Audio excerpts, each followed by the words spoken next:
2017 की स्थिति कि बेटी भी सुरक्षित नहीं थी,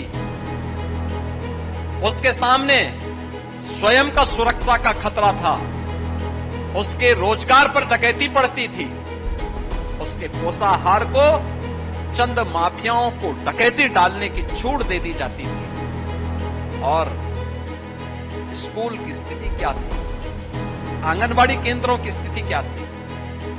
आज तो आंगनबाड़ी केंद्रों में हॉट मील मिल रहा है, पोषाहार मिल रहा है, और यह कार्यक्रम कोई बदनाम ठेकेदार नहीं करता है, बल्कि एक कार्यक्रम हम लड़े इसके लिए, बहुत लंबी लड़ाई लड़ी गई इसके लिए।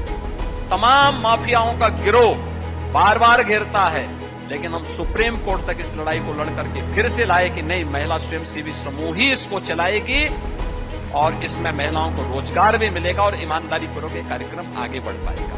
और आज मुझे प्रसन्नता है कि इस कार्यक्रम को हम आगे बढ़ा पा रहे हैं। इसलिए बढ़ा पा रहे हैं क्योंकि आपने देखा होगा ये सेवा पखवाड़ा का कार्यक्रम चल रहा है 17 सितंबर से 2 अक्टूबर के बीच, और 17 सितंबर से 2 अक्टूबर के कार्यक्रम की शुरुआत आदरणीय प्रधानमंत्री जी ने पहले दिन जिस कार्यक्रम का शुभारंभ किया था, कार्यक्रम का ये जो थीम दी गई थी कि स्वस्थ नारी सशक्त परिवार, और सशक्त परिवार है तो समृद्ध समाज अपने आप बनता है, और समाज समृद्ध होता है तो राष्ट्र को सशक्त होने से कोई ताकत रोक नहीं सकती। विकसित भारत की संकल्पना का रास्ता यहां से जाता है, और विकसित भारत की उस परिकल्पना को साकार करने के लिए हम लोग आगे बढ़ रहे हैं।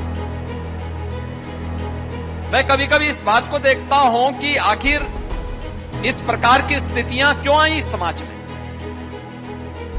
क्योंकि हमारा भारतीय समाज तो प्राचीन काल से बहुत जागरूक रहा है, वैदिक कालखंड से लेकर के अब तक कि वे ढेर सारे ऐसे उदाहरण हैं हमारे सामने जहां पर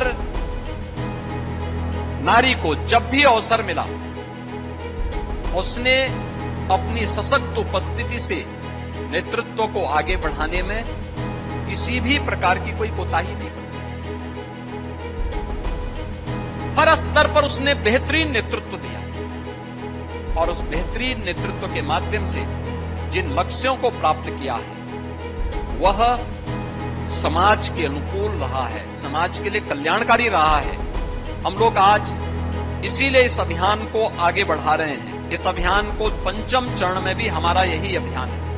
हम लोगों ने पहले चरण में जो कार्यक्रम आगे बढ़ाए थे, उन कार्यक्रमों के पीछे का ध्येय भी यही था कि महिला संबंधी अपराधों को न्यूनतम स्तर पर ला करके समाप्त। देश विदेश की तमाम खबरों के लिए सब्सक्राइब करें NKP न्यूज, जीत सच की।